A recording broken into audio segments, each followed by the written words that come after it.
El valor que aporta el resultado de una prueba diagnóstica depende no sólo de su sensibilidad y especificidad, sino en gran medida de las características del individuo en quien se realiza.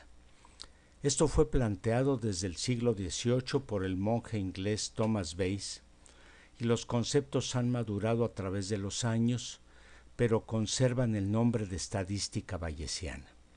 Este método permite diferenciar la utilidad de un estudio cuando se usan la sensibilidad y la especificidad, y luego estimar el valor predictivo al incluir los datos epidemiológicos de la población y los datos clínicos del paciente motivo del estudio.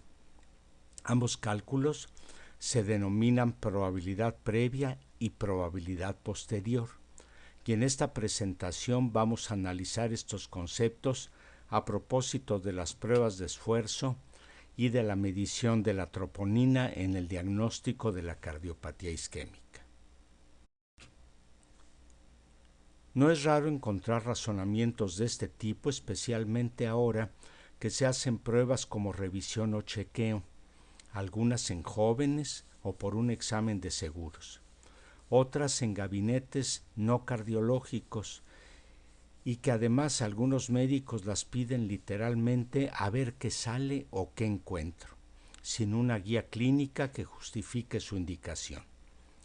Así se diagnostica enfermedad en un caso que más probablemente es un falso positivo, y en cambio se descarta el padecimiento cuando es probable que se trate de un falso negativo. Como sabemos, la prueba de esfuerzo se puede usar para establecer el diagnóstico de un paciente, así como también para evaluar el pronóstico, la capacidad funcional y los resultados del tratamiento. Hoy vamos a revisar su utilidad en el diagnóstico de la cardiopatía isquémica y en qué casos la prueba puede ser más útil. Ante todo, hay que recordar que las pruebas tienen mayor utilidad en aquellos sujetos que tienen una probabilidad intermedia del diagnóstico en cuestión. En el caso de la cardiopatía isquémica, sabemos que la edad, el sexo y el tipo de dolor son clave para establecer la sospecha del padecimiento, y cuando la prueba es muy baja, la prueba tendrá poca utilidad.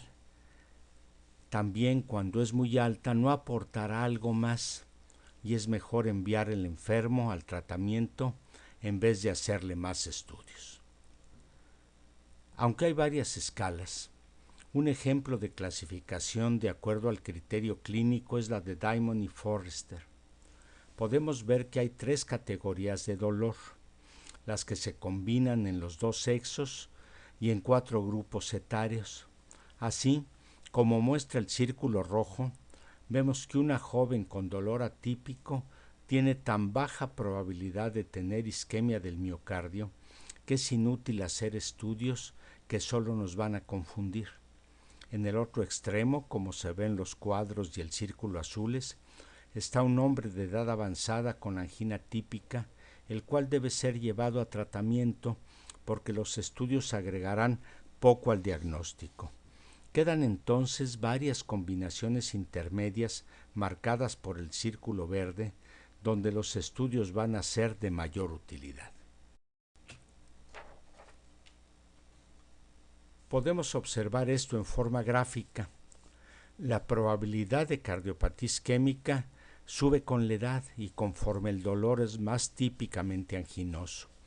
Así que mantengamos en la mente que los datos clínicos son indispensables para evaluar las probabilidades de este diagnóstico. Si comparamos lo que ocurre en la realidad con lo que muestra alguna prueba, los resultados se pueden observar en lo que llamamos tabla de errores, aquí habilitada como tabla de contingencia. Se busca correlacionar la aceptación de la hipótesis de nulidad, el sujeto sano, y la prueba normal que descarta la presencia de la enfermedad.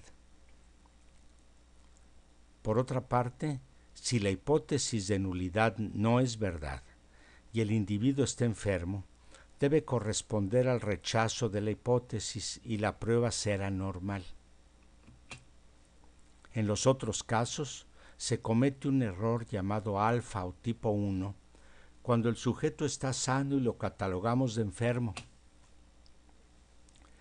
y se comete el error beta o tipo 2 cuando está enfermo y lo catalogamos como sano.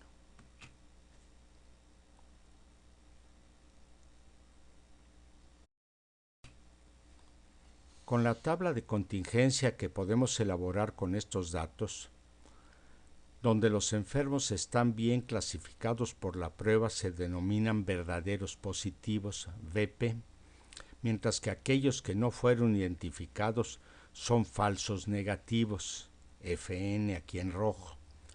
Al pie de esa columna está la suma de todos los enfermos. Por otro lado, los sanos correctamente clasificados en la prueba son verdaderos negativos, VN, y los que fueron clasificados como enfermos sin serlos se denominan falsos positivos, FP, y al pie de esta columna está la suma de todos los sanos. Ahora bien, en la práctica diaria de la medicina tenemos un paciente cuyo resultado de la prueba fue positivo o negativo, y la pregunta será: ¿qué probabilidad tiene una prueba positiva de haber detectado un enfermo y una prueba negativa de haber detectado a un sano? Entonces, ahora trabajaremos con los renglones porque vamos a buscar la proporción de verdaderos positivos con todos los positivos, aquí al final del renglón. Y por otro lado, la de verdaderos negativos con todos los negativos, también aquí al final de su renglón. Volveremos a esto más adelante. Por ahora vamos a recordar que una prueba sensible es la que capta el mayor número de enfermos y una prueba específica es la que identifica al mayor número que no tienen la enfermedad en cuestión.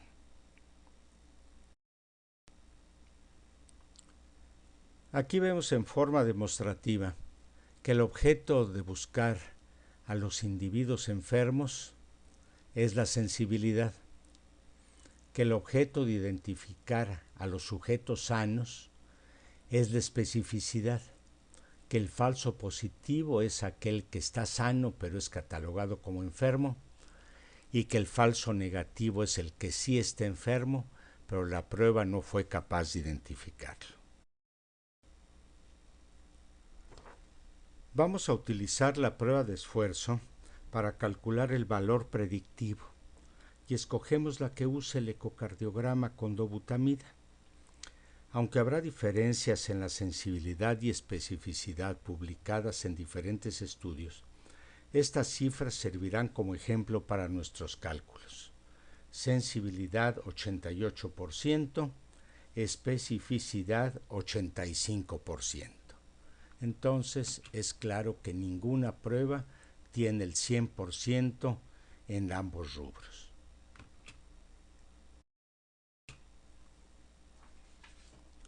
Cuando se desarrolla una prueba, se habla precisamente de su capacidad de captar enfermos. ¿Cómo se calcula? Pues primero vemos la casilla en donde los enfermos están adecuadamente captados por la prueba, ya que ésta salió positiva, y aquí está el numerador. Y el denominador será todos aquellos enfermos, incluyendo los que salieron negativos en la prueba. El cociente aquí da 88 también, porque se está redondeando a 100, de tal manera que esta es la sensibilidad. En la otra columna vemos cuántos sanos descarta, y esto se refiere a la casilla donde los sanos son adecuadamente clasificados como negativos. Ahora el numerador es el 85 y el denominador va a ser la suma de los 85 con 15 y nos da nuevamente 85, y que ahora se refiere a la especificidad de la prueba. Una vez más, esto se hace cuando la prueba se desarrolla para ver su calidad. Pero cuando yo tengo un paciente, si ese paciente tiene la prueba positiva, ¿cuál es la probabilidad de que esté realmente enfermo? Este valor predictivo de la prueba positiva, es igual a la proporción de individuos con una prueba positiva que realmente padecen. Y aquí podemos ver que ahora trabajaremos no con columnas, sino con renglones. Ahora vamos a ver todos los que tuvieron la prueba positiva, cómo comparan entre los que sí están enfermos y los que no lo están. El numerador sigue siendo los enfermos bien clasificados como positivos, pero ahora el denominador está compuesto por aquellos sanos que también salieron positivos sumados a los enfermos. En este caso, 85 más 15, que es 103, y ahora en este caso en particular, un individuo que tenga la prueba positiva tiene un 85% de probabilidades de estar enfermo. Si la prueba es negativa, nos hacemos la misma pregunta: ¿cuál es la probabilidad de que no esté enfermo? Y este es igual a la proporción de individuos con la prueba negativa que no padecen la enfermedad comparado con todos aquellos que la tuvieron negativa. Vean ustedes en el renglón de abajo entonces que el 85 de sanos y negativos, que es el numerador, ahora se va a calcular contra la suma de todos los que tuvieron la prueba negativa, y en este caso son 97. Ahora, un individuo con esta prueba que salga normal o negativa tiene un 87% de probabilidades de realmente estar sano.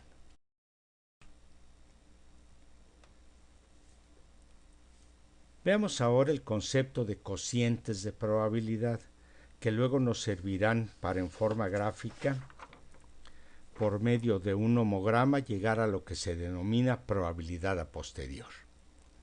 De los enfermos, nuestra prueba identifica correctamente, ya dijimos, al 88%, pero no detecta al 12% que queda como falsos negativos. Esto da una proporción en la cual por cada 7 enfermos bien detectados hay uno que no se identifica como tal. Lo vemos en el renglón superior.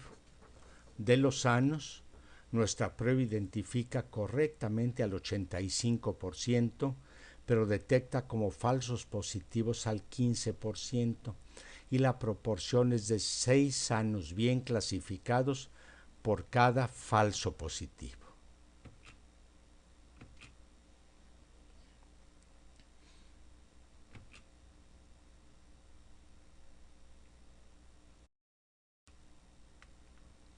Ahora, nuevamente me interesan las pruebas positivas porque tengo una prueba anormal, o las negativas porque la prueba de mi enfermo salió normal. La pregunta es: ¿cuál es la probabilidad de que estén diciendo la verdad e identificando correctamente a los sujetos? Ahora veremos todos los sujetos con prueba anormal, que son verdaderos positivos y falsos positivos, y todos los que tuvieron la prueba negativa, que son verdaderos negativos y falsos negativos. Así, puedo ver que por cada 6 pruebas que detectan a enfermos, hay una que clasifica mal a un sujeto sano. Asimismo, por cada 7 pruebas que detectan a sujetos sanos, hay un enfermo que no fue bien clasificado.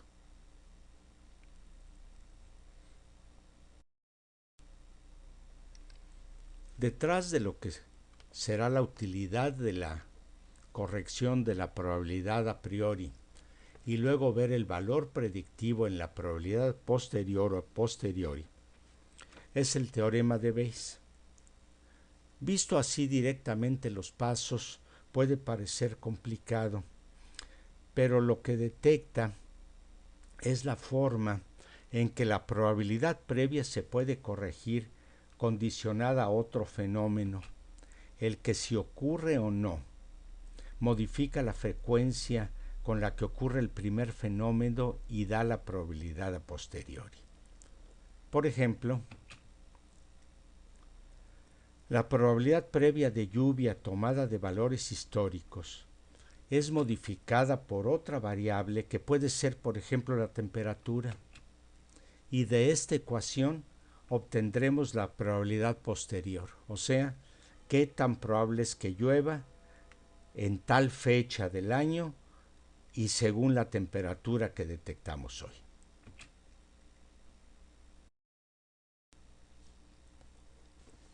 Recordemos que los valores recomendados como el umbral inferior de la prueba, marcado aquí en 10% de probabilidad previa de la enfermedad, señala que a partir de ese valor las pruebas van a ser más útiles, y eso se mantiene hasta cifras de alrededor de 70%, donde ya conviene tratar al enfermo en vez de hacer más estudios.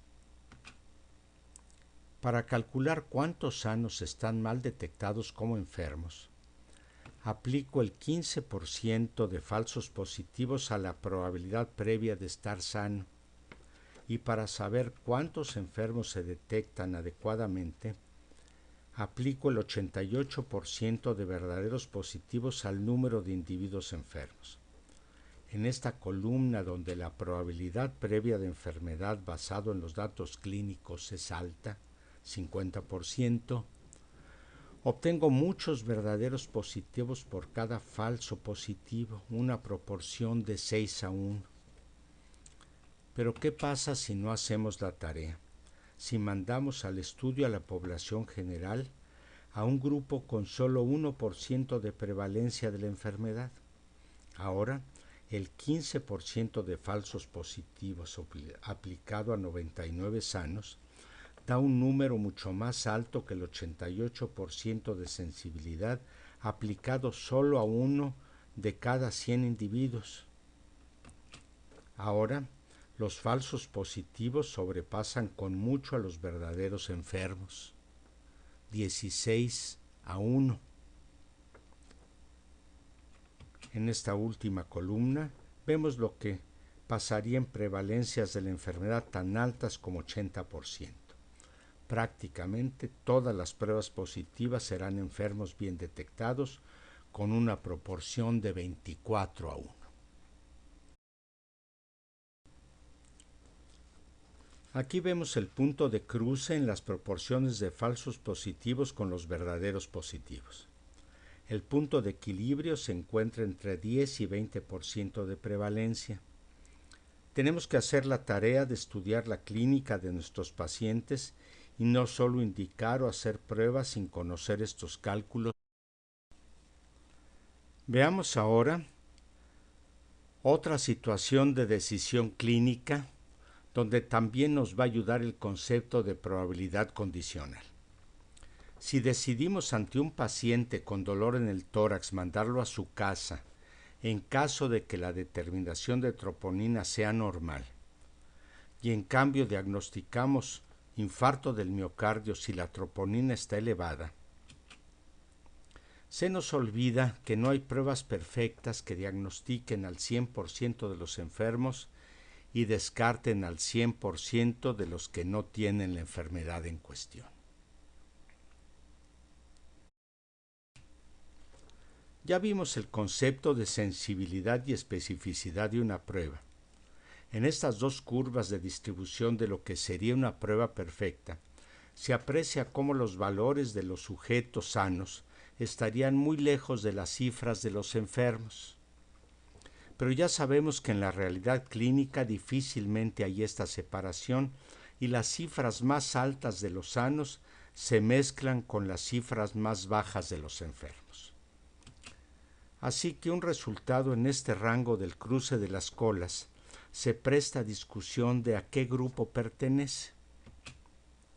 Si escogemos como límite de lo normal una cifra en este lugar, la prueba será muy específica porque todos los catalogados como enfermos realmente lo estarán y la probabilidad de que incluya algún sano es muy baja. Sin embargo, van a escapar al diagnóstico algunos enfermos que quedarán del lado de los sanos. En cambio, si colocamos el nivel de lo normal más abajo, vamos a captar a la mayoría de los enfermos y la prueba se volverá más sensible, pero captaremos equivocadamente a algunos sanos como enfermos. Un punto intermedio de corte nos puede dar un equilibrio entre verdaderos positivos y verdaderos negativos, pero la decisión se tomará para cada estudio y las situaciones clínicas específicas donde éste se aplique. Vamos a revisar esto un poco más en detalle en estos esquemas. Si decidiéramos en una forma equitativa equilibrar el número de falsos positivos con de falsos negativos, obtendríamos algo como esto. De los enfermos mostrados en verde, algunos entrarían a la distribución de los sanos y no serían captados como enfermos. Asimismo, de los sanos mostrados en azul, algunos estarían en los valores de los enfermos y serían clasificados en forma errónea. Ambos errores se muestran aquí en rojo. Pero puede haber enfermedades donde querramos detectar a la mayor parte de los enfermos y correremos el punto de corte a la izquierda como se ve en la gráfica superior, a sabiendas de que automáticamente aumentaremos el número de falsos positivos. Por otro lado, en otros casos nos queremos asegurar que los clasificados como enfermos realmente lo sean, y para ello corremos el punto de corte a la derecha, aunque inevitablemente aumentaremos el número de falsos negativos. La primera estrategia la convierte en una prueba más sensible y la segunda en más específica. Para el dolor en el tórax, la gráfica de la izquierda muestra en la población general las causas más frecuentes, entre ellas la ansiedad, alteración del sistema musculoesquelético, la angina de pecho y el reflujo gastroesofágico. Pero en la gráfica de la derecha vemos el cambio que se produce cuando las características de los pacientes, basados principalmente en el tipo de dolor anginoso, el sexo y la edad, influyen en la distribución. Ahora la mayor frecuencia está en el dolor de origen cardiovascular. Como vimos, la utilidad de una prueba que resulte anormal radica en la proporción de verdaderos positivos y falsos positivos. Y la utilidad de una prueba que resulte negativa es la proporción de verdaderos negativos con los falsos negativos. En esta publicación vemos la utilidad de diversos estudios en base a este cociente de probabilidades, llamado también cociente de Bayes o en inglés Likelihood Ratio. Luego veremos el cálculo y la explicación de por qué el cociente positivo se expresa en números enteros, y entre más alto la prueba es más útil. En cambio, el cociente de la prueba negativa se expresa en números decimales y entre más bajo la prueba es más efectiva. Vamos a seleccionar una de las pruebas, la medición de troponina en pacientes con dolor en el tórax, para analizarlo más a fondo. En esta tabla de contingencia, vemos que la prueba tiene una sensibilidad de 95%, lo que da un 5% de falsos negativos, y una especificidad de 80%, lo que da 20% de falsos positivos. Así quedan definidas la sensibilidad y la especificidad.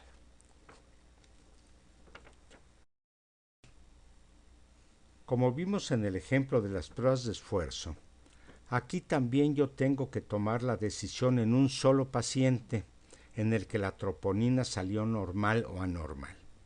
Entonces tengo que trabajar con los renglones de la tabla de contingencia para decidir si es un verdadero positivo o negativo o el resultado es falso. En el renglón de las pruebas positivas veo que 95 verdaderas positivas dividido por 20 falsas positivas da un cociente de 4.75 que marcamos aquí abajo en el círculo. Por otro lado, 80 verdaderas negativas entre 5 falsas negativas da un cociente de 16. Aquí vemos que la troponina negativa tiene mejor valor predictivo, casi 4 veces más que la prueba positiva. ¿Pero por qué se expresa con números decimales? Pues si invertimos el cociente, ahora 5 entre 80, nos da precisamente el 0.06 que mostró la tabla original. Aquí abajo a la derecha, y ahora veremos la utilidad de estos cambios. Para no tener que aplicar la ecuación del teorema de Bayes cada vez que estemos ante un enfermo con los resultados de su análisis, Terry Fagan elaboró un nomograma que nos permite simplificar el asunto. Vamos primero a elegir una probabilidad previa del padecimiento dentro de las probabilidades intermedias que dijimos son las más útiles para hacer una prueba, como sería el caso de un dolor atípico en un hombre de edad media o avanzada. Vamos a escoger 50% y la colocamos en la primera columna de la izquierda. La columna que sigue es la del cociente de probabilidades y dado que hay un solo nomograma donde colocar los resultados de la prueba, ya sea esta positiva o negativa, la escala progresa en forma logarítmica para las pruebas negativas en fracciones de 1 y se convierte en exponencial para las positivas expresada en números naturales y sus decimales. Hagamos ahora pasar una línea por la cifra de la proporción bayesiana tanto si resultó positiva como negativa. Esto nos conduce a una tercera columna donde se observa la probabilidad posterior, en este caso del diagnóstico de infarto del miocardio, y vemos cómo el cambio del valor original de 50% nos lleva a un nuevo valor de probabilidad, bastante más alto, en este caso 80%, de que sí estemos ante un infarto si la prueba fue positiva, y tan bajo como 5% si la prueba fue negativa.